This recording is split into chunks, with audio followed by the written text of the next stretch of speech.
આ સાથે સમાચારની વાત કરીએ તો રાજકોટથી સમાચાર સામે આવ્યા છે। મારામારીની ઘટના બનવા પામી છે। રાજકોટમાં મારામારીની ઘટનાના સીસીટીવી ફૂટેજ સામે આવ્યા છે। સમગ્ર ઘટના સીસીટીવીમાં કેદ થઈ છે। લાતી પ્લોટ વિસ્તારમાં મારામારીની ઘટના બની હતી, જેના સીસીટીવી ફૂટેજ સામે આવ્યા છે। આ સીધા દ્રશ્યો અમે આપને બતાવી રહ્યા છે। સ્થાનિક નાના ધંધાર્થીઓ સાથે મારામારી કરવામાં આવી હતી। એક શખ્સ મારામારી કરતો હોવાનું સીસીટીવીમાં કેદ થયું છે। તેના સીધા દ્રશ્યો અસામાજિક તત્વોનો આતંક હોવાનો દાવો કરવામાં આવી રહ્યો છે। આ વિસ્તારમાં અસામાજિક તત્વોનો આતંક છે તેવો દાવો લોકો કરી રહ્યા છે। દુકાનદારોએ સામાજિક તત્વોનો આતંક હોવાનો દાવો કર્યો છે। તો લાતી પ્લોટ વિસ્તારમાં મારામારીની આ ઘટના સામે આવી છે, જેના સીધા દ્રશ્યો અમે આપને બતાવી રહ્યા છે। સમગ્ર ઘટના સીસીટીવીમાં કેદ થઈ છે।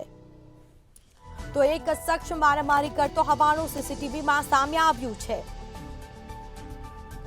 આ સાથે રાજકોટમાં મારામારીની ઘટના સીસીટીવીમાં કેદ થઈ। તો વધુ વિગતો સાથે સંવાદદાતા ધ્રુવ કુંડેલ ફોનલાઈન પર જોડાઈ ગયા છે। જી, રાજકોટમાં અસામાજિક તત્વોનો આતંક સામે આવ્યો છે, મારામારીની ઘટના બની છે, શું છે સમગ્ર મામલો? ચોક્કસથી રાજકોટ શહેરના લતી પ્લોટ વિસ્તારમાં મારામારીની ઘટના સામે આવી છે। સમગ્ર ઘટના છે તે સીસીટીવીમાં કેદ થઈ છે। સ્થાનિક નાના ધંધાર્થીઓ સાથે એક શખ્સ મારામારી કરતો એ પ્રકારનો જે સીસીટીવી છે તે સામે આવ્યો છે। ત્યારે આ વિસ્તારમાં અસામાજિક તત્વોનો ખૂબ જ આતંક વધ્યો છે અને તેના કારણે આ જે દુકાનદારો છે એટલે કે સ્થાનિક વેપારીઓ છે તે અસંતોષની લાગણી ક્યાંક વ્યક્ત કરી રહ્યા છે।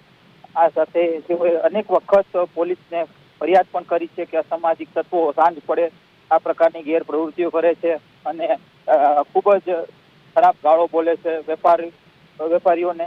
એટલે કે આવા તત્વોને ડામવા માટે પોલીસે કાર્યવાહી કરવી જોઈએ, પણ પોલીસ તરફથી કોઈ પણ પ્રકારની કાર્યવાહી ન થતા કહી શકાય કે વધુ એક વિડીયો ક્યાંક સામે આવ્યો છે, જેમાં અસામાજિક તત્વો છે તે વેપારીને મારતો એવો વિડીયો છે તે સામે આવ્યો છે। જી, બિલકુલથી તમામ જાણકારી આપવા બદલ આપનો આભાર। તો રાજકોટમાં મારામારીની ઘટનાના સીસીટીવી સામે આવ્યા, જેના સીધા દ્રશ્યો અમે આપને બતાવી રહ્યા છે।